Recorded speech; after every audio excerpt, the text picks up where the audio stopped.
the last video, I shared information about some sentient creatures from my world building project called Barely Even Human.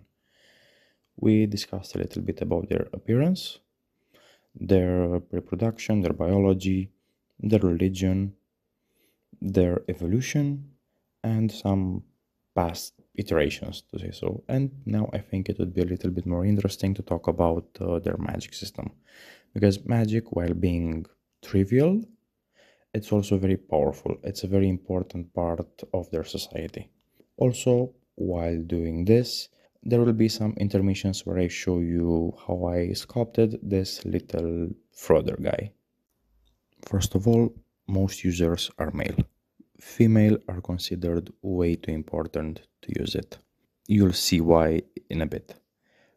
Basically, they can use it, but they choose not to. There are some who are the exception to this rule, but that's in very few cases. Magic belongs to the gods, and they are the ones who grant it upon humans or other living things. In this case, the Frothur have a god called Balyagur, and he is the one who grants the magic to them. He is very generous, giving it to everyone.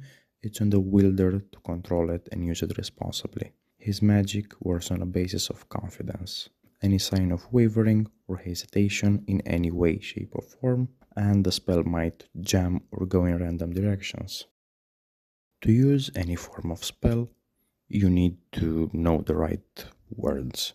Words in this case is metaphorically because they have symbols which represent some words, but again, we'll get to that a little bit later. But for every spell to work, you need a certain symbol, the Balyagur symbol. Without this, the spell is just a random phrase. It can be used as a prayer, as a decoration, it doesn't really matter. You need to use the Balyagur symbol for the spell to activate. Without it, it's meaningless. For efficiency, most blot up just to do the spells that they need on their bodies, leaving a circle for the symbol. They use a stamp to place the symbol every time they need the spell to work. Usually the powerful spells are reserved for them, the Frothur, for living creatures. However, since magic is a very important part of their society, they usually carve it on anything. Cooking utensils, tools, tattoo tools, because again, the symbols on themselves. So tattooing is a very important part of their society, usually done by priests. The same priests who also make amulets. Amulets can be just a little bit of paper with a spell or a protection written on it, carry it in your pocket, a stone with a random rune carved onto it, or the leg of an animal. The spells can be used to even manipulate their environment. They have something that's called drought stones. So whenever is a drought and the water drops under a specific level, they will reveal these stones. Usually, if it goes to a certain level, the stone's magic will activate, creating some form of fertility spell, which will call upon the rain, practically ending the drought. Now, you may be wondering, can everyone cast these spells? Could humans do it? Technically, they can, but they can't control it.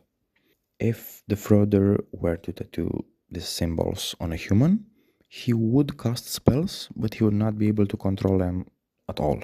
And again, they do this as a form of punishment. So if you have the Balyagur tattoo on yourself, you would not be able to stop the spell. So they can control it, they can stop it. This means that the side effects are twice as fast and even more disastrous as they would be on a Frothur. And let's get back to the little guy for a bit. As you see, I've marked an outline on the piece of wood.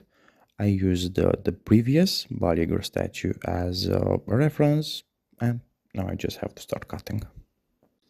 Okay, let me show you the symbols themselves. There are 19 symbols in total, each and one of them meaning something different, and we're gonna go over the list together. Balyagur, or magic, mind, or thought, self, or person, body, or strength, voice, or command, nature, or health, power or attack, change or shift, connection or flow. And before I continue, I want to mention that the symbols themselves are very loose. It's not just, for example, Baljager or magic or just mind and thought. It's more so as an indication on which aspect you want your spell to go through. You can interchange them, it's not very fixed like words. Usually they are used very loosely to transmit a certain message. As you can see, I have begun to carve the outline. Now you can only see it from the side. From the front it's not so visible at the moment. Let's just give him a little bit more time. Back to the symbols. The rest of them are enemy or animal, family or many, help or pray, all or everything, sense or feeling, faith and believe, do or action, stone or defend, fire or destroy, water and heal. Every Frothur knows this. It's part of their culture. It's just like adding another 19 letters to your alphabet. Children know it from a young age, everybody knows it, everybody uses it. And as I mentioned before, if you don't have the Baljager symbol drawn, tattooed, carved, it won't be a spell. It's usually used as a prayer, as a protection. Even if objects have a little bit of magic power with the Baljager symbol, usually they don't carve it on everything. The magic itself can make the item be destroyed in time. It's like using it a little bit more than usual. And now we should talk a little bit about how spells themselves work, how they're constructed. However, before that, let's return to our little guy, who now has a little bit more of a basic shape. You see, after I've started to add some details, now I just need to refine them. While the spells themselves can be written just as a normal phrase, usually to increase the potency, you need to follow three basic structures, each of them serving a different purpose. The first of them being the circle, which is mainly used for utility spells that you would have around the house.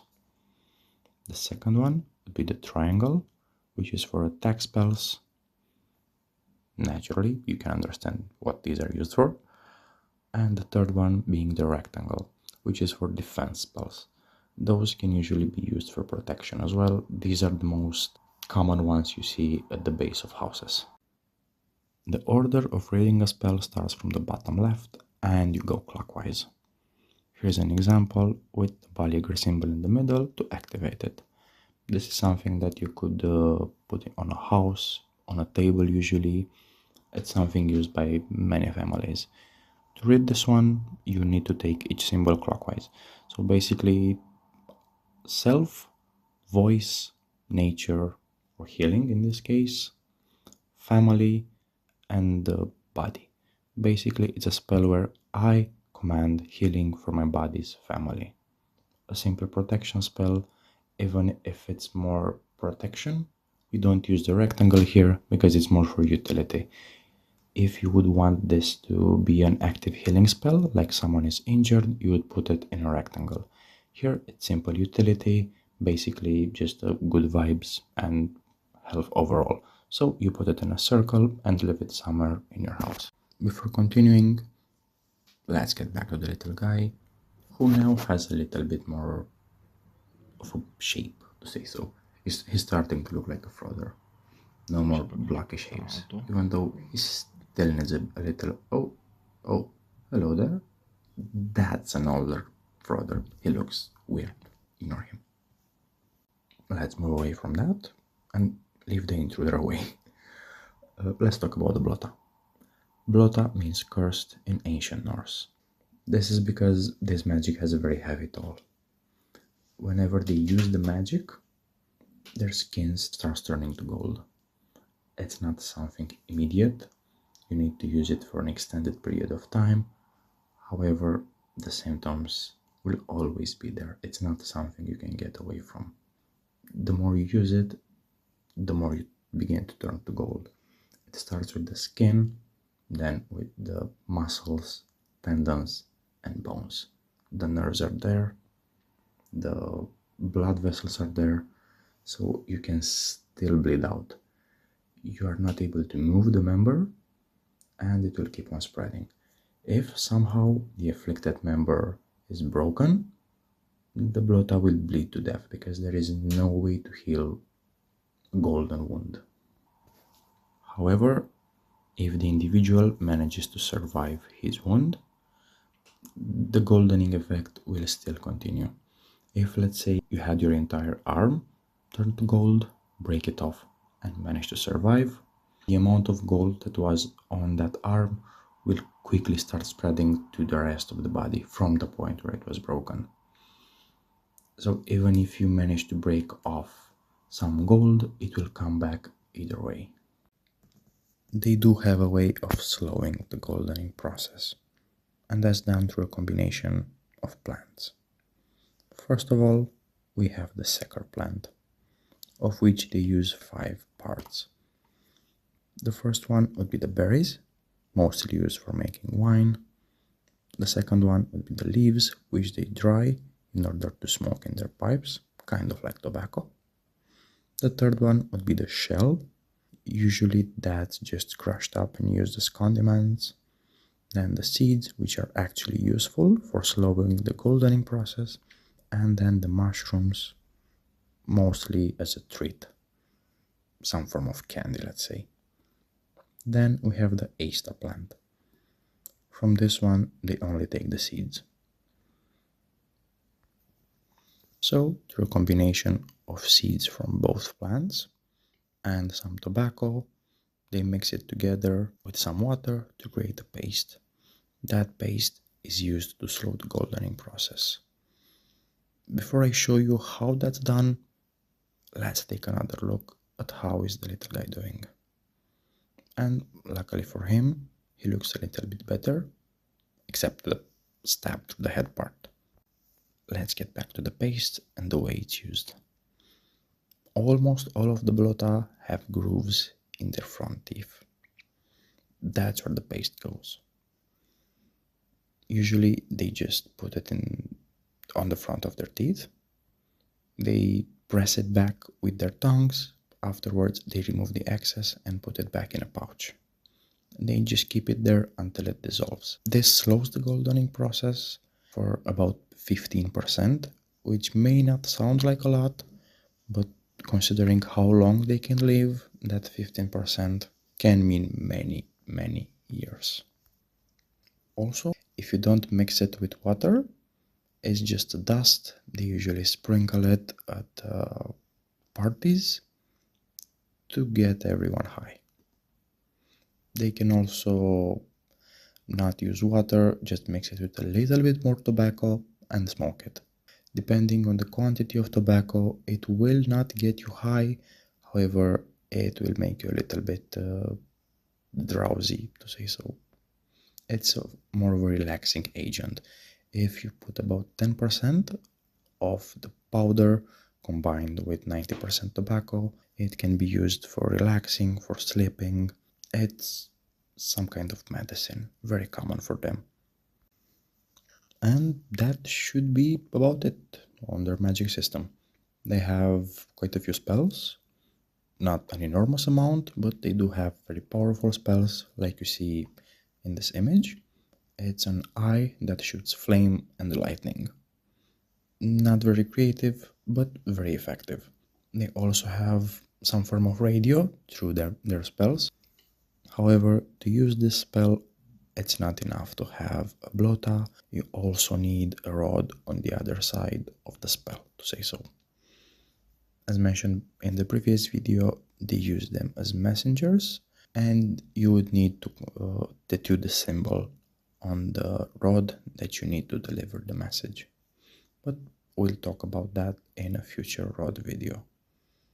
And before ending, here is the little guy in all his little glory.